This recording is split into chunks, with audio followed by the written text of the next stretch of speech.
When Daniel first saw the small house by the lake, it felt like a dream he'd been chasing for years. The soft sound of water hitting the shore, the sight of ducks floating in the early morning, and the calm air that smelled of pine trees. It was everything he'd ever wanted. After working long hours for years, he finally had a place where life could slow down. A place where he could think, breathe, and maybe even fish again like he used to as a kid. The house wasn't fancy. It was cozy, with white wooden walls and a small porch that looked over the lake. It sat in a neat, quiet neighborhood where every lawn was trimmed the same way. Every mailbox matched, and every house had the same calm, peaceful vibe. It was managed by a homeowners association, something Daniel didn't think much about at first. He figured it was just a group that kept things organized. During his first few weeks, he kept to himself. He painted the porch, fixed a loose window, and spent evenings sitting by the water, watching the sunset paint the sky orange. He had bought a small fishing boat. Nothing fancy, just a simple one-person boat that he tied neatly to a small dock behind his home. It reminded him of his father, who used to take him fishing early in the mornings when he was a boy. Every time Daniel sat in that boat, it brought him a kind of peace he hadn't felt in years. Then one morning he found a letter in his mailbox. It had the HOA logo printed on the top. Inside, a short message said his boat was in violation of community rules and needed to be removed within 7 days. The letter said the boat disrupted the neighborhood's visual harmony. He read it twice, thinking it must be a mistake. He looked out at the lake. There were other boats, even bigger ones, floating nearby. Why his? He called the HOA office and spoke politely to the woman who answered. She said the rule about non-approved watercrafts had always been in place. When Daniel asked what made his boat different, she said it was the location and appearance. Her tone was cold, like the decision had already been made. Daniel felt frustrated but tried to stay calm. He reread the HOA rulebook, but it didn't clearly say anything against small fishing boats, so he decided to attend the next HOA meeting. Maybe if he explained his side, they'd understand. When he walked into the meeting room that evening, a few neighbors greeted him with polite smiles. The HOA board sat at a long table, their papers neatly stacked. When his turn came to speak, Daniel stood and explained that his boat wasn't hurting anyone. He even showed pictures of how neatly he kept it. But before he could finish, one of the board members interrupted him, saying, "Rules are rules, sir. Exceptions cause problems." The tone in the room changed. Daniel noticed how the board members spoke like they owned the place. They weren't listening. They were just waiting for him to stop talking. A few neighbors looked uncomfortable but stayed quiet. The meeting ended with no progress. As Daniel walked out, he heard one of the board members whisper, "He'll learn soon enough." That night he sat on his porch, staring at the calm water, feeling small and defeated. He had worked his whole life for this peace, and now a group of strangers was threatening to take it away. It didn't seem fair. He wasn't loud, he wasn't careless, and he just loved being on the water. A week later, another letter came. This one had a fine attached. If he didn't remove the boat, they'd charge him daily penalties and possibly take legal action. Daniel laughed bitterly when he read it. It was unbelievable. He looked at his little boat tied gently to the dock. It wasn't fancy, it wasn't noisy. It was just his way of feeling free. Some neighbors started to avoid eye contact. Others whispered things like, "You should just let it go, it's not worth it." But Daniel didn't want to let it go. It wasn't about the boat anymore. It was about standing up for something that made sense. He started keeping records of every letter, every fine, and every call. He even took photos of other boats that the HOA didn't seem to mind. One evening, an older neighbor walked over quietly and said, "You're not the first one they've done this to." They like control. That sentence stuck with Daniel. He realized this wasn't just about him. It was about how the HOA treated anyone who questioned their authority. Days turned into weeks, and Daniel tried everything. He wrote polite emails, filed requests for reconsideration, and even offered to repaint the boat or move it slightly. But every time the answer came back the same: remove it or face fines. One afternoon, as he was flipping through old papers, Daniel came across the property documents he'd signed when buying the house. Out of curiosity, he started reading about the lake itself, who owned it, who maintained it, and what rights the HOA actually had. The more he read, the more he realized something strange. The HOA didn't own the lake at all. In fact, the lake was leased from a private company that had no real connection to the HOA except for an old agreement.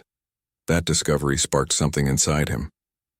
If the HOA didn't own the lake, then maybe their rules didn't even apply there. He couldn't sleep that night. His mind was spinning with questions. Who really owned the lake? Was it possible to change things? Could he in some way turn this whole situation around? The next morning, instead of feeling frustrated, he felt curious, determined even. He made a few phone calls, searched through public records, and tried to contact the company listed on the property files. The more he dug, the more interesting it became. The lake's ownership was up for renewal soon, and the private company might be willing to sell. Daniel didn't know where it would lead, but one thing was clear. He wasn't done fighting. He wasn't just a homeowner anymore. He was someone ready to challenge the system that had pushed him too far. As the sun set that evening, he sat quietly by the water again. The small waves reflected shades of pink and gold, and his boat rocked gently beside the dock. It looked peaceful, innocent, and harmless.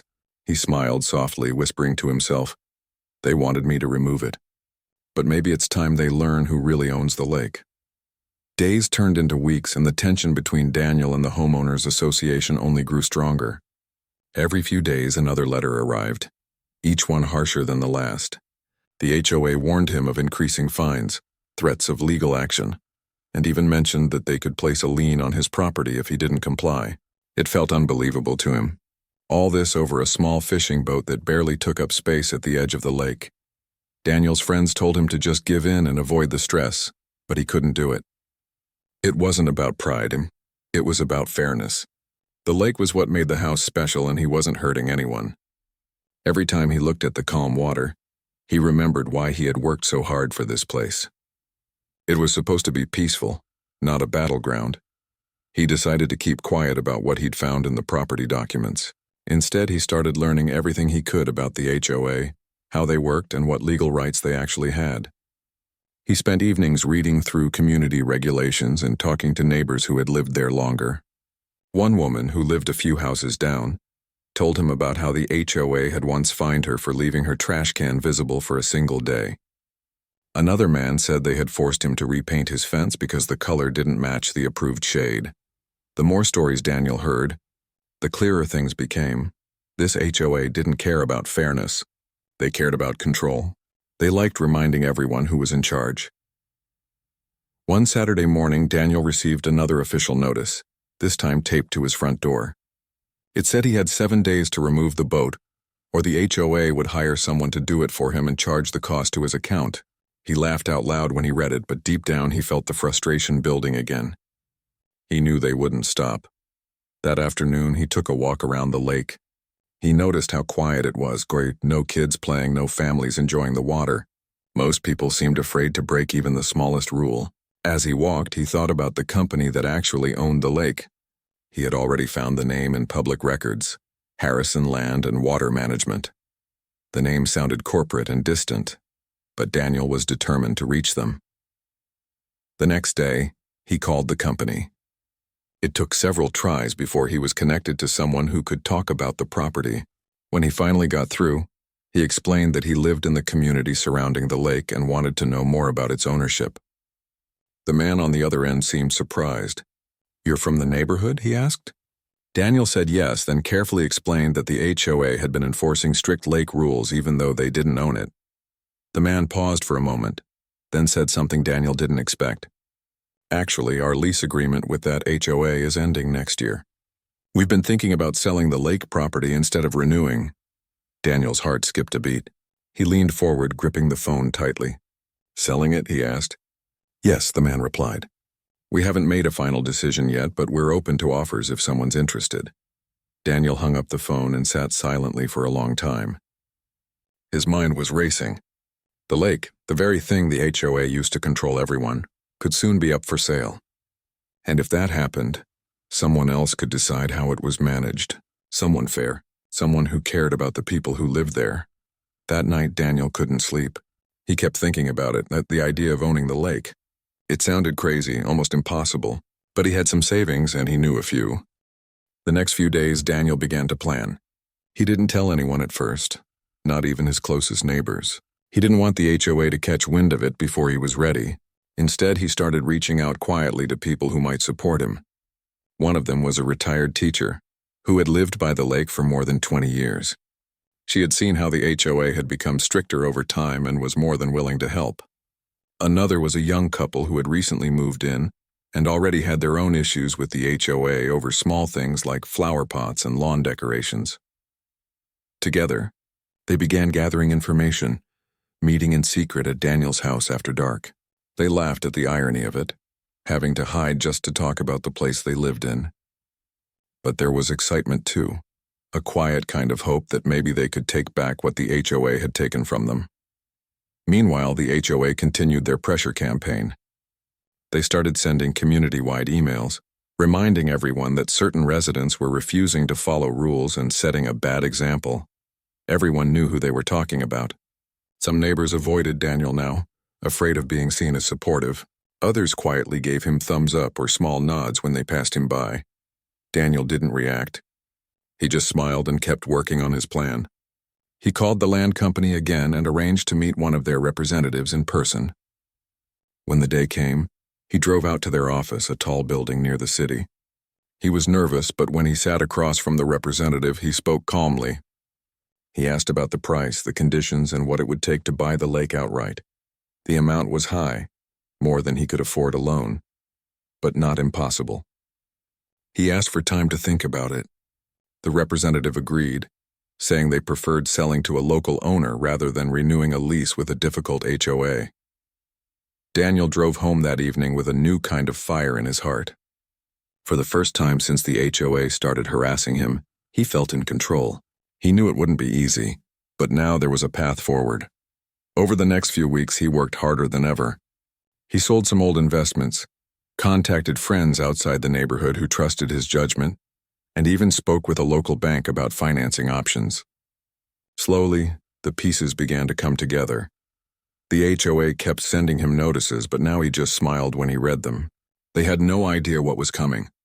The same people who told him to remove his boat would soon have to ask him for permission to step into the water.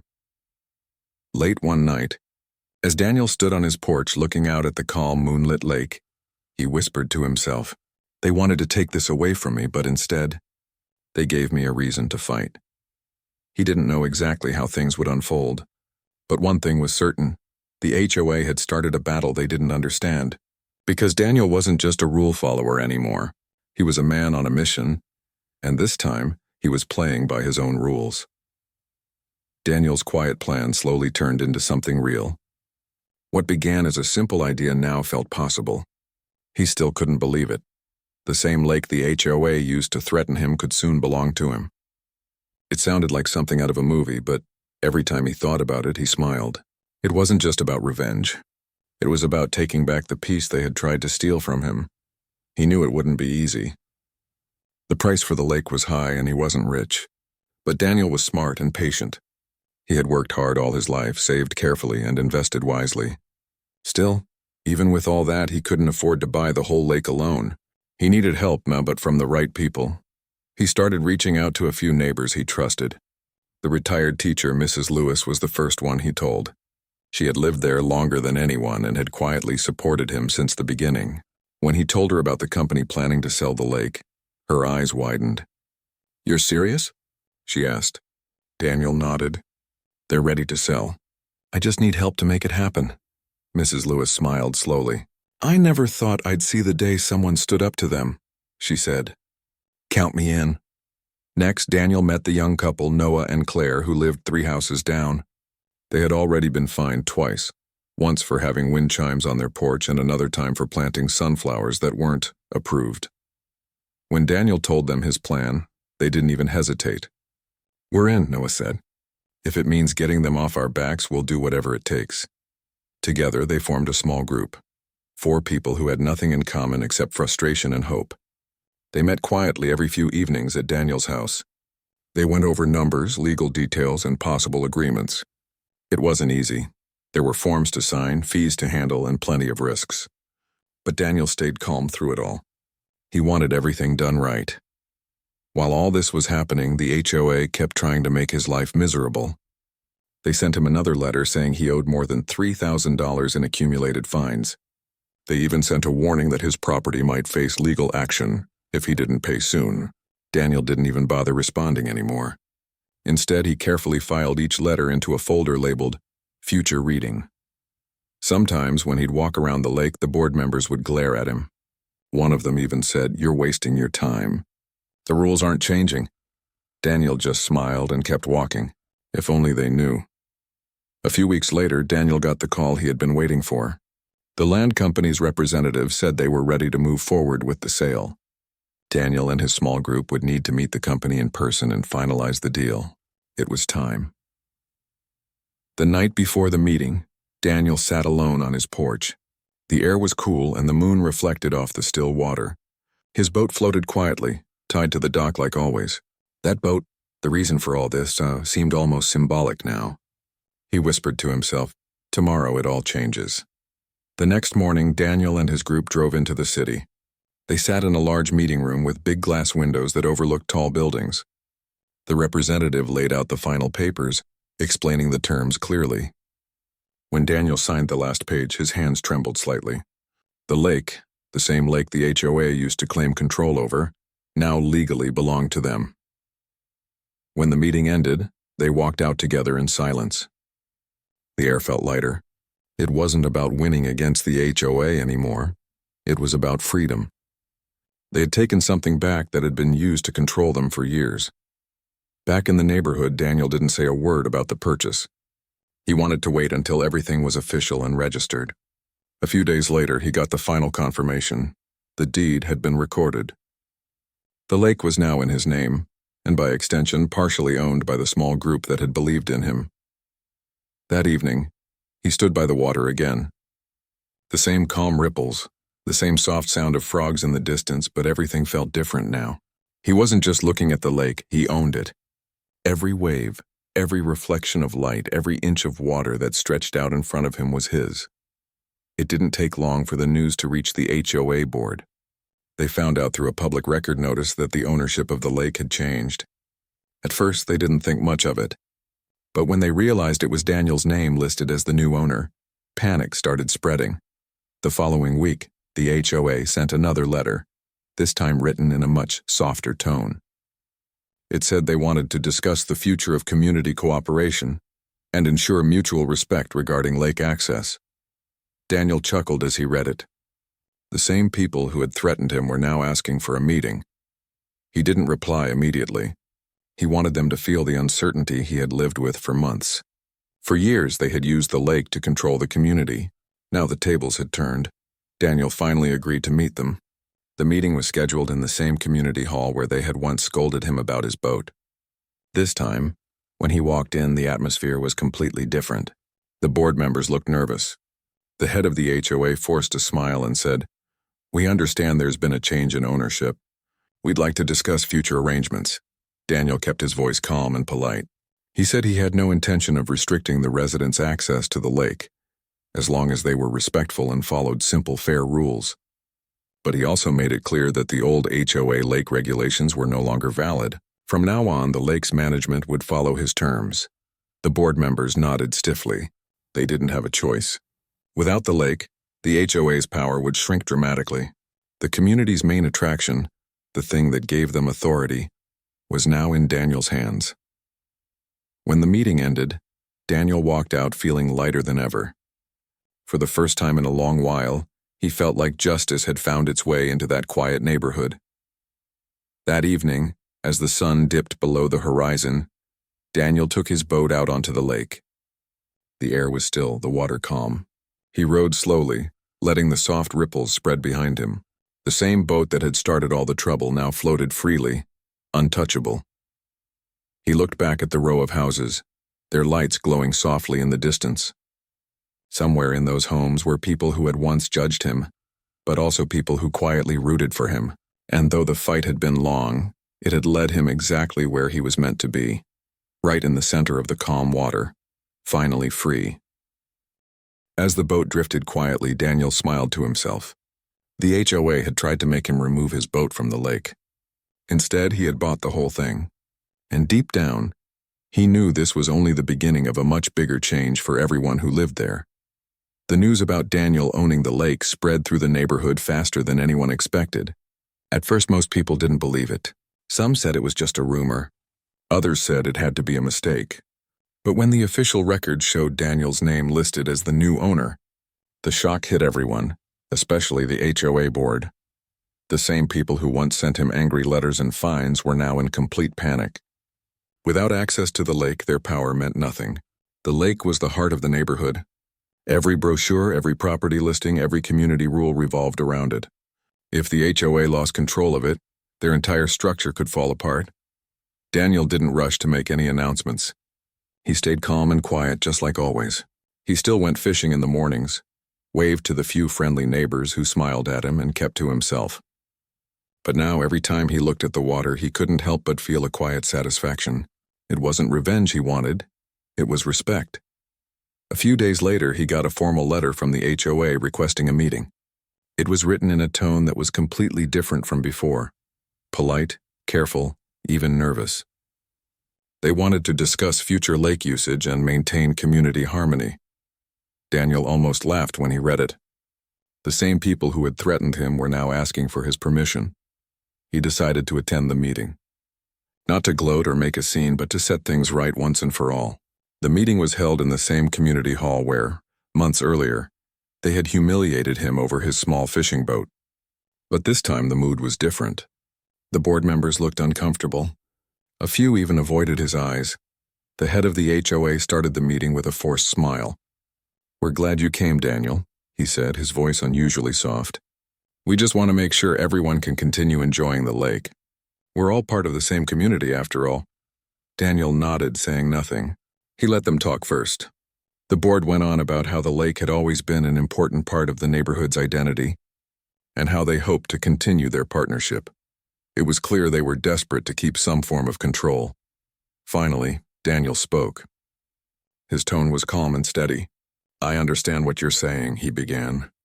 "But let's be clear, the lake is now private property. That means your old lake rules don't apply anymore. From now on, if residents want to use it, they'll do so under new guidelines that are simple and fair. No more unnecessary restrictions. No more punishments for small things." There was silence in the room. The board members shifted uncomfortably. One of them tried to argue, saying, "But the HOA has always managed lake maintenance." "We have systems in place," Daniel gently interrupted. "And yet you fine people for harmless things. You use the lake to control people instead of bringing them together. That's over now." For a moment, no one spoke. Then Daniel added, "I'm not here to take anything away from the residents. Everyone can still enjoy the lake. But from now on, they'll do it freely without fear of being punished."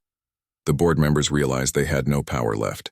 Without ownership of the lake, they couldn't enforce their rules. All they could do was nod and try to save face. The head of the HOA sighed and said quietly, "We understand. We'll adjust our policies accordingly." After the meeting, Daniel walked out feeling lighter than he had in months. The sun was shining and a soft breeze rippled across the lake. For the first time since moving there, he truly felt at peace. The people who once tried to control him now had to follow his terms, and he hadn't raised his voice once. In the days that followed, the atmosphere in the neighborhood began to change. People started talking to him more. Neighbors who had once avoided him now stopped by to thank him quietly. Some even apologized for not speaking up earlier. Daniel didn't hold grudges. He just smiled and told them it was all in the past. He spent time fixing up the dock and cleaning the edges of the lake. Soon kids started playing near the water again. Families brought out their kayaks and small boats. It felt alive in a way it hadn't in years.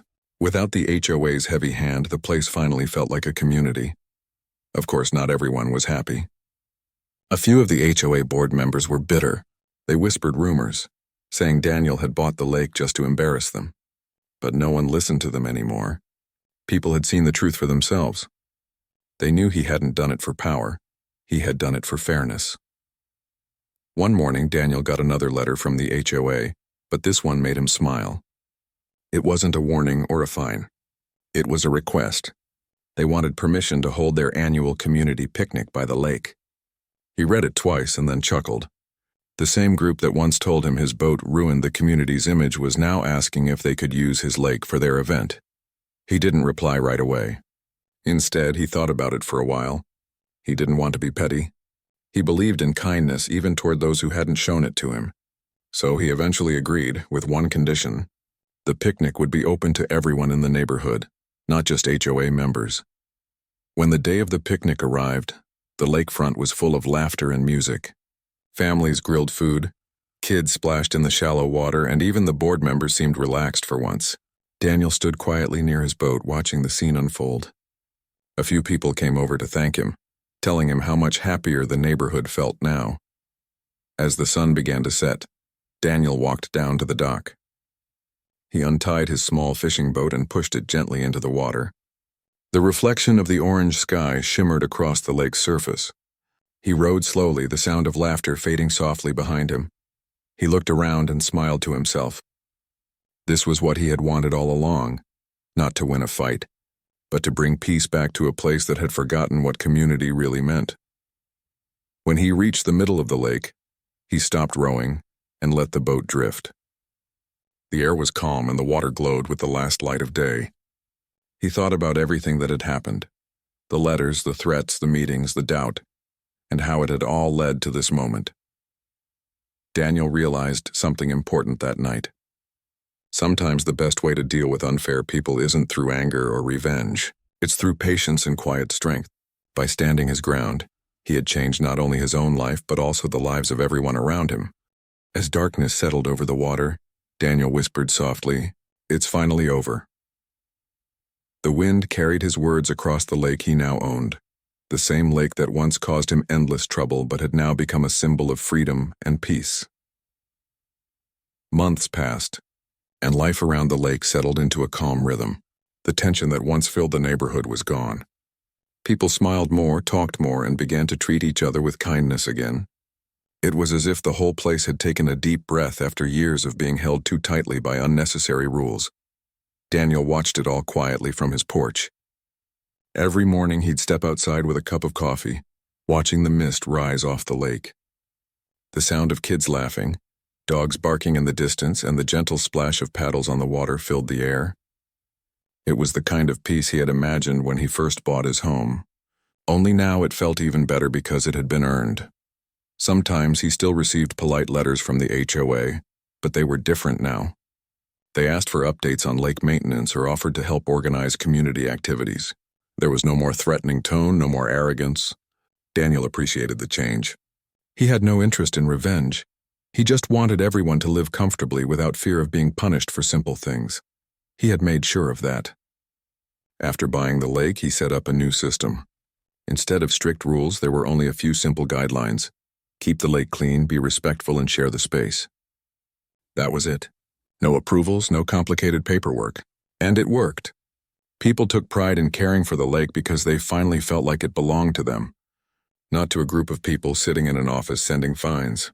One weekend, Daniel decided to host a community gathering by the lake. He sent out invitations to everyone, even the HOA board members. Some were hesitant at first, unsure if he really meant it, but Daniel did.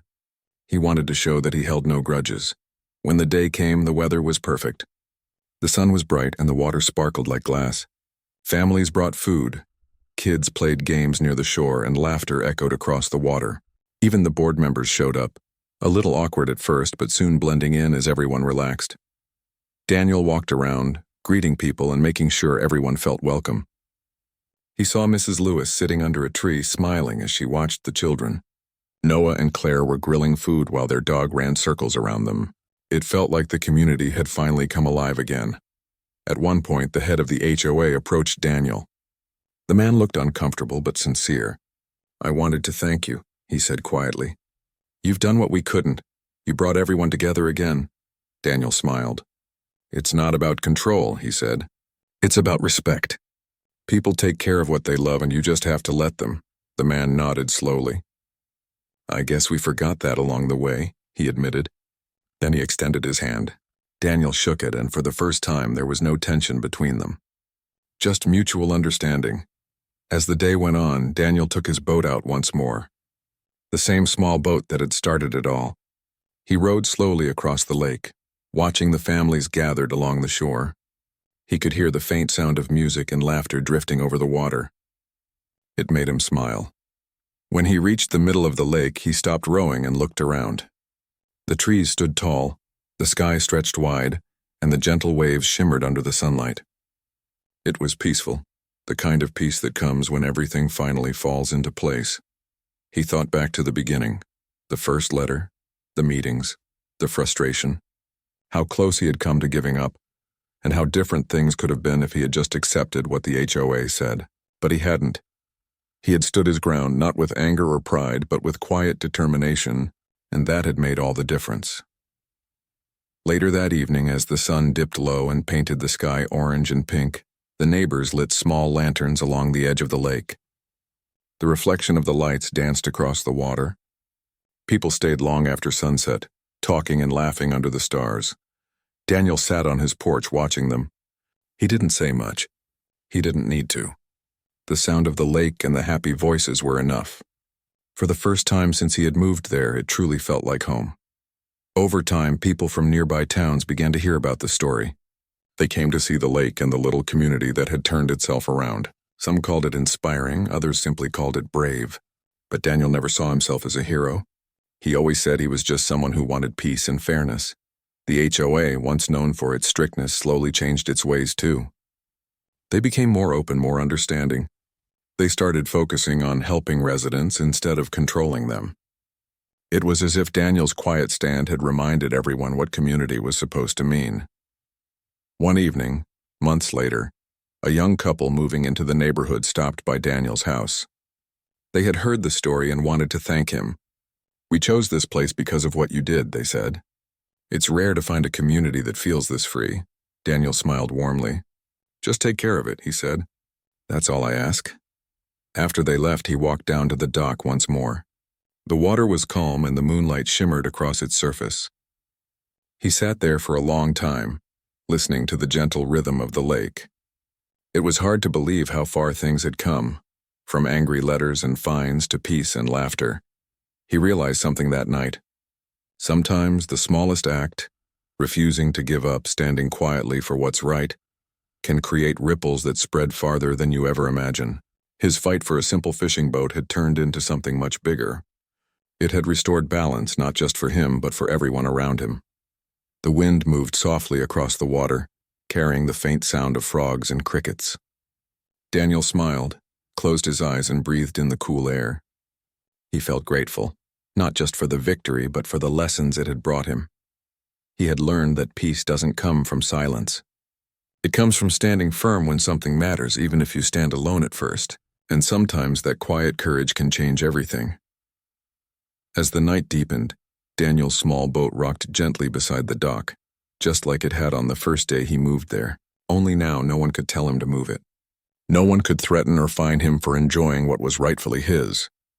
The lake, once a symbol of conflict, had become a symbol of freedom. His freedom. And as the moonlight danced across the water, Daniel whispered softly, "It was worth it." He sat there until the stars filled the sky, watching his reflection blend with the calm surface of the lake. The fight was long over, but its meaning would last forever. A quiet reminder that one person's determination can change not just rules, but hearts.